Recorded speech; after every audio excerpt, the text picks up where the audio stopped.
हरे कृष्णा। आज मोक्षदा एकादशी अर्थात मार्गशीर्ष मास की शुक्ल पक्ष की एकादशी, जो गीता जयंती, जो भगवत गीता का जन्मदिन, इस विशेष जो दिन में मनाया जाता है। तो आज के दिन ही 5000 साल पहले भगवान कृष्ण ने कुरुक्षेत्र में धर्म की स्थापना के लिए, ऐसे धर्म युद्ध में जो अर्जुन को ये गीता सुनाई। तो ये मोक्षदा एकादशी का यही ये पर्व है, जिस दिन मोक्ष क्या है इसकी परिभाषा देने के लिए जो हर मनुष्य इस जीवन में त्रस्त है और युद्ध लड़ रहा है, जो अर्जुन, जो यहाँ पे हमारा प्रतिनिधित्व है। इसलिए तो भगवान ने ऐसा दिव्य संदेश देने के लिए अर्जुन जो युद्ध में लड़ रहा था क्षत्रिय के रूप में, ऐसे ये लड़ाऊ, ऐसे योद्धा को बीच युद्ध में ऐसा ये दिव्य संदेश दिया है मोक्षदा एकादशी के दिन। तो ये मोक्षदा एकादशी के दिन भगवान ने भगवत गीता जो दी है, तो ये कैसे हम समझे? जो भगवत गीता ये साक्षात भगवान का एक रूप है, जो भगवान जब पानी के रूप में इस जगत में आते, वो गंगा के नाम से आते हैं। जो दिन तिथि के जो रूप में आते हैं, तो एकादशी के रूप में प्रकट होते हैं। भूमि के रूप में, वृंदावन के रूप में प्रकट होते हैं। आते तो गुरु के भगवत गीता के रूप में जब भगवान अवतरित होते हैं, तो ये ग्रंथ का ये भगवान का रूप है। तो भगवान अलग अलग जो रूप में प्रकट होते हैं, तो आज हम भगवान को नहीं देख सकते हैं। तो ये भगवान ग्रंथ के रूप में, ज्ञान के रूप में इस भौतिक जगत में, ये कलयुग में ये अवतरित हुए हैं। ऐसे ये दिव्य संदेश जो भगवान का गीत है, दिव्य गीत है, ये प्रेम का गीत है। ये एक ऐसे प्रेमी का जो गीत है, जो हर जीव का प्रेमी है। तो ऐसा ये गीता का संदेश की महिमा क्या है, इस आज की जो मोक्षदा एकादशी अर्थात गीता जयंती के उपलक्ष्य पर आज हमें आधुनिक युग में हर कोई योद्धा है, हर कोई लड़ रहा है अपने अपने जीवन में। तो क्या संदेश देती है भगवत गीता, क्या संदेश भगवान ये गीता के रूप में हमें देना चाहते हैं, इसके विषय पर आज हम छोटा सा यहाँ पे चर्चा करेंगे कि क्या भगवान ने हमें जो ग्रंथ के रूप में गीता दी है, उसका आज के युग में हम कैसे उसे समझे और जीवन में उतारे। और तत्पूर्व जो ये गीता ओपन सीक्रेट है, तो ये सबके लिए खुली है। कोई भी पढ़ के लेकिन उसे नहीं समझ पाता। पीएचडी करने के बाद भी ये ऐसी तत्व ज्ञान फिलॉसफी है, वो भगवान ने सीक्रेट रखी है, जो केवल एंड केवल जो प्रेम से, भक्ति से ही और ऐसे गुरु के आशीर्वाद से ही हम समझ सकते। इसलिए तब हम गुरु का आशीर्वाद और भगवान का आशीर्वाद प्राप्त करके इस गीता जयंती के उपलक्ष्य पर जो भगवत गीता का संदेश क्या है, वो जानने का प्रयास करेंगे। ओम अज्ञानतिमिरान्धस्य ज्ञानांजन शलाकया चक्षुरुन्मीलितं येन तस्मै श्री गुरवे नमः। नमो विष्णुपदाय कृष्णपृष्ठाय भूतले श्रीमते भक्ति वेदांत स्वामी इति नामिने। नमस्ते सरस्वती देवे गौरवाणी प्रचारिणे निर्विशेष शून्यवादी पाश्चात्य देशतारिणे। वंशाकल्पतरुभ्यश्च कृपा सिन्धुभ्येव च पतितानां पावनेभ्यो वैष्णवेभ्यो नमो नमः। जय श्री कृष्ण चैतन्य प्रभो नित्यानंद, श्री अद्वैत गदाधर शिवासादि गौर भक्तवृंद। हरे कृष्णा कृष्णा कृष्णा हरे हरे, हरे राम राम राम हरे हरे। मुखं करोति वाचालं पंगुं लंघते गिरिं यत्कृपातमहं वन्दे श्री गुरु दीनतारिणं परमानंद माधवम श्री चैतन्यम ईश्वरम हरे कृष्णा। तो आज मोक्षदा एकादशी और इस मोक्षदा एकादशी के दिन ही भगवान ने अर्जुन को ये भगवत गीता का दिव्य ज्ञान दिया था। तो आज ये भगवत गीता, ये जो भगवान ने जो दिव्य संदेश गीत के रूप में दिया है 700 श्लोक में, तो आज के युग में हमको हमारे जीवन में ये हमें इसका महत्व क्या है सही संदेश गीता जयंती का। तो यहाँ पे हमें जो इतना पैशन का युग है, हर कोई भाग रहा है, लेकिन हमें ये समय नहीं है ये जानने के लिए। यही भगवत गीता का संदेश है कि हमें ये युद्ध में भगवान ने ऐसे योद्धा के जहाँ पे जन्म मृत्यु की लड़ाई चल रही है और वहां पे ये संदेश अर्जुन को दिया। तो ये फर्स्ट हमें संदेश भगवान देते हैं कि ये जो है आपातकालीन जो परिस्थिति में भी ये सुनना है।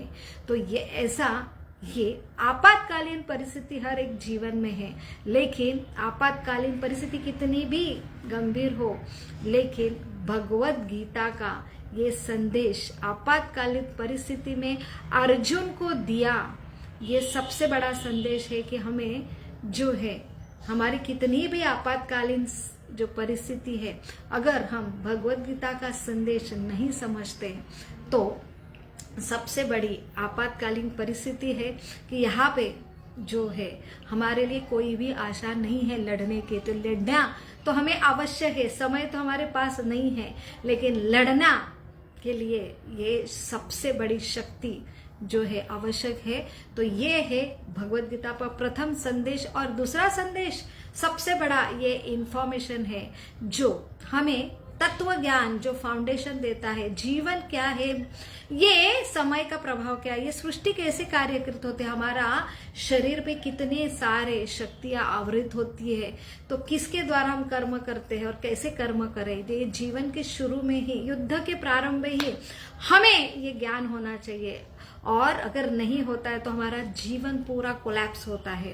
तो सबसे बड़ा जो संदेश है कि ये सबसे बड़ा ज्ञान है, तो ये इंफॉर्मेशन है। और इंफॉर्मेशन हम ये नहीं पाते तो हर कोई इंफॉर्मेशन पा रहा है कि कैसे मैं सुखी रहूं, मुझे कैसे आनंदी रहना है, मुझे कैसे अव्वल बनना है, सबसे अट्रैक्टिव कैसे बनना है। इसलिए हम बहुत ही जो है लालायित रहते हैं, लेकिन सबसे बड़ा इंफॉर्मेशन है खुद के बारे में।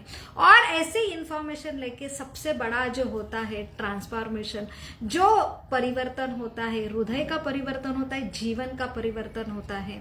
और ये हमारा समाज, देश और सृष्टि का सबसे बड़ा जो परिवर्तन होता है, उसके लिए ही हमारा जीवन, ये सृष्टि का अस्तित्व है, ये ऐसा ये ज्ञान है। उससे हृदय परिवर्तन होता है, शुद्ध होता है, और जिससे हम पूरा समाज, अपने जीवन और देश और सृष्टि को बदल सकते हैं। ये भौतिक जगत की निर्मित ही अज्ञान के वजह से हुए और हम भूल गए कि हम कौन है, और हमने भगवान अपने परम पिता जो हमारे सबसे प्रिय ऐसे एकमात्र स्वामी हैं, उनका हमने त्याग किया और इसलिए हमें ऐसे दुखालय जगत में भेजा गया। और इसका सबसे बड़ा प्रमाण है कि ये दुखालय जगत इतना ये ऐसा भ्रम वाला है कि जहाँ पे दुख भोगते हुए भी हमको भ्रम में डाला जाता है कि हम कितने सुखी है, इसलिए हम प्रयास नहीं करते ऊपर उठाने का।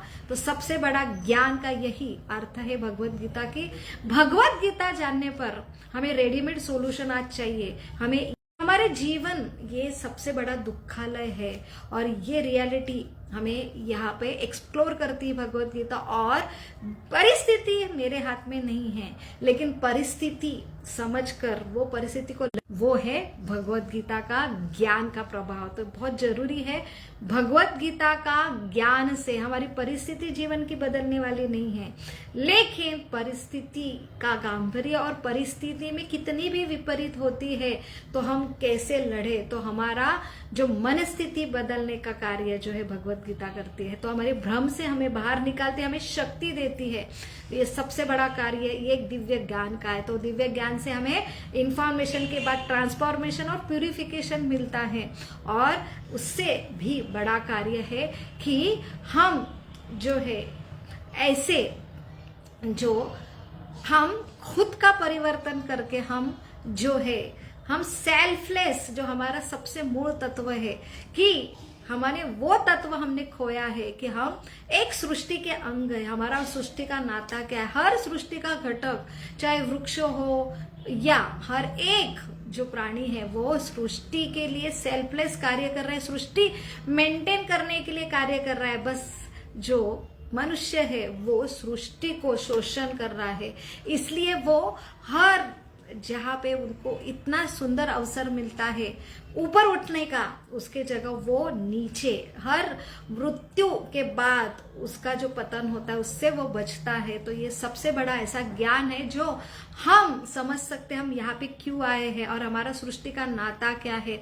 और सबसे बड़ा है कि हम ऐसे दिव्य जो हमारे प्रेमी है उनका हमने प्रेम का नाता छोड़ा है। तो हमें ऐसा बोला जाता है क्या ये समाज के लिए क्या उपयुक्ति है, ये गीता या ये अध्यात्म तो सबसे बड़ा समाज के लिए उपयुक्ति है कि ऐसे ये अज्ञान की वजह से हम एक दूसरे के द्वेषी बन रहे हैं, एक जानवर की प्रवृत्ति लेते हैं। जानवर भी तो सृष्टि के लिए कुछ तो दायित्व निभाते हैं और वो कभी एक दूसरे की इतना द्वेष नहीं करता, लेकिन मनुष्य का जीवन जो मानव है उसको जन्म मिला है इससे ऊपर उठने का लिए, जिसका जन्म फिर से ना हो, वो शरीर का जन्म, ये दुखालय का जन्म से वो शुद्ध जो शाश्वत जीवन तक ऊपर उठे। लेकिन यहाँ पे वो अटक जाता है अपने अहंकार से और अपना जो मिला है सुप्रीम जो बुद्धि मिली है उसको ये ज्ञान ना समझे तो ये उसका जो अवसर है वो खो जाता है ये ज्ञान के बिना, और सबसे बड़ा ये अवसर खो देता है और अपने जीवन भर में वो एक दूसरे से द्वेष करता है। तो ऐसा ये ज्ञान से सबसे जरूरी वो हर जीव को जो भगवान को समझेगा तो हर भगवान को पिता को समझेगा तो हर जीव से वो प्रेम करेगा, और हर जीव से प्रेम करेगा तो द्वेष के लिए राज्य के ऊपर एक दूसरे का शत्रु बन रहा है वो बुद्धि से हम ऊपर उठेंगे। ऐसा ये भगवत गीता का दिव्य ज्ञान है। सबसे बड़ा जो संदेश है मोक्षदा एकादशी का, मोक्ष धर्म अर्थ काम तो बहुत ही हम समझ सकते हैं, लेकिन मोक्ष अर्थात ये हमारा घर नहीं, ये शरीर भी हमारा अस्तित्व नहीं, हम जीवात्मा हो, सच्चिदानंद है। तो हमने अपने प्रेमी भगवान से प्रेम का नाता तोड़ा है, इसलिए हम ये भौतिक जगत और ये ऐसे पंच महाभूत और सृष्टि के नियम से जकड़े हैं। तो सबसे बड़ा ज्ञान ये मिलता है कि ये हमारा परमानेंट घर नहीं है, हमारा शाश्वत, जहाँ पे कोई भी दुख नहीं है, मृत्यु का भय नहीं है और यहाँ पे कोई बीमारी नहीं है, बुढ़ापा नहीं है, ऐसा ये शाश्वत जगत जो है हमारा घर, हमारा जो मूल शाश्वत घर है। और इसलिए हम ये जगत में यहाँ पे हमारी रियलिटी समझ के हम जो है यहाँ पे हम अधिकारी या शोषण कि मैं एक भोक्ता हूँ, मैं एक मालिक हूँ, ये भावना से हम छूटते हैं और दूसरों का शोषण से हम मुक्त होते हैं और ये हम हर जीव से प्रेम करने लगते हैं। तो ये जो है अटैचमेंट जो हम आसक्त होते क्योंकि ये सब मेरा है, ये भ्रम, ये अज्ञान के वजह से, तो ये अज्ञान का अंधेरा भगवत गीता ये ज्ञान हमें इससे छुटकारा देती है और ऐसे शाश्वत जो हमारे प्रेमी है भगवान है उनसे प्रेम स्थापन करके हर जीव से प्रेम स्थापन करते हैं। और ये जो सृष्टि का एक चक्र का एक ऐसा घटक जो हमारा स्वभाव है उनका बनते हैं और हम हर जीव से प्रेम करना प्रारंभ करते हैं। तो ये सबसे बड़ी जीवन की सार्थकता है जो मोक्षदा अर्थात मोक्ष देने वाली, प्रदान करने वाली ऐसी एकादशी जो हमें ये ज्ञान देती है कि जगत कैसे ये दुखालय है और ये हमेशा परिवर्तन करने वाला और ये जो है मृत्यु के तरफ देने वाला ये ऐसा ये जगत है। तो यहाँ पे हमें स्वतंत्रता दी है, हमारी इच्छा जब होती हम ये समझ के हम प्रेम ये भगवान को अपनाते हैं तब जाके हम खुद ये दुखालय जो अशाश्वत जगत से 100% परमानेंट ऐसा ये मोक्ष प्राप्त कर सकते हैं। तो मृत्यु के बाद नहीं, जीवन भर भी हम ऐसे मोक्ष का अनुभव कर सकते हैं। जो मोक्ष है, जो रजो तमो गुण से हम त्रस्त होते हैं, उसके वजह से हमारी जो प्रोप्राइटरशिप, जो हम मालिक बनने की जो वृत्ति है, इसलिए हम दूसरों का शोषण करते, द्वेष करते हैं, उससे हम मुक्ति का अनुभव कर सकते हैं। एक प्रेम की हृदय में अनुभूति कर सकते हैं जब ये ज्ञान प्राप्त होता है। तो मोक्षदा एकादशी का सबसे बड़ा संदेश है कि भगवान बोलते हैं ये ओपन सीक्रेट है गीता। तो यहाँ पे ये सीक्रेट जानने के लिए सबसे बड़ा ये मेरा संदेश का प्रचार करो, निस्वार्थ, इन गिविंग वी रिसीव।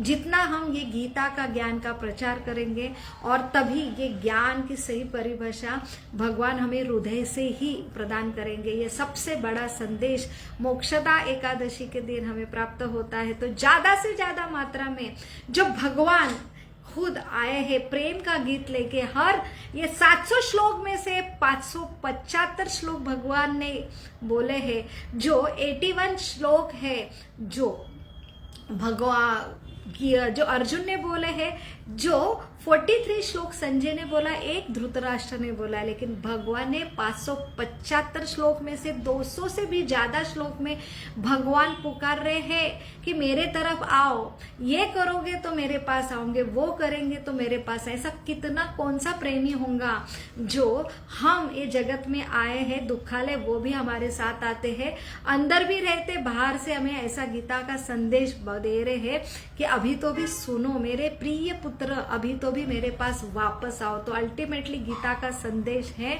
जो है शरणागति। और जब हम ये सबसे बड़ा संदेश हम बांटेंगे, तब समझेंगे सही हमारे परम पिता कितने प्रेम करते हैं और हमें एक जगत से, जो दुखालय जगत से हमें परमानेंट अपने घर बुलाने के लिए ये गीत गा रहे हैं। ऐसा ये प्रेम का गीत है जो सिर्फ और सिर्फ भगवान की कृपा से ही हमें समझ सकता है। और कृपा जब होंगी जब हमने अपने पिता का संदेश है, जो संदेश 18वें अध्याय में 68 नंबर के श्लोक में भगवान बोलते हैं, ये संदेश तुम जितना बांटोगे वो सबसे मेरा प्रिय होगा। तो जितना हम ये गीता का संदेश हम सबको बांटेंगे, तभी ये जीवन, ये लाइफ साइंस है, तो जीवन भर हम जो है संतुष्ट होंगे, हम आनंदी होंगे और हम जो है एक दूसरे की सेल्फलेस निस्वार्थ सेवा करेंगे। यही सब जो भगवत गीता का सार है। हरे कृष्णा कृष्ण कृष्ण हरे हरे, हरे राम राम राम हरे हरे। आप सभी को मोक्षदा एकादशी गीता जयंती की लाख लाख शुभकामनाएं। हरे कृष्णा।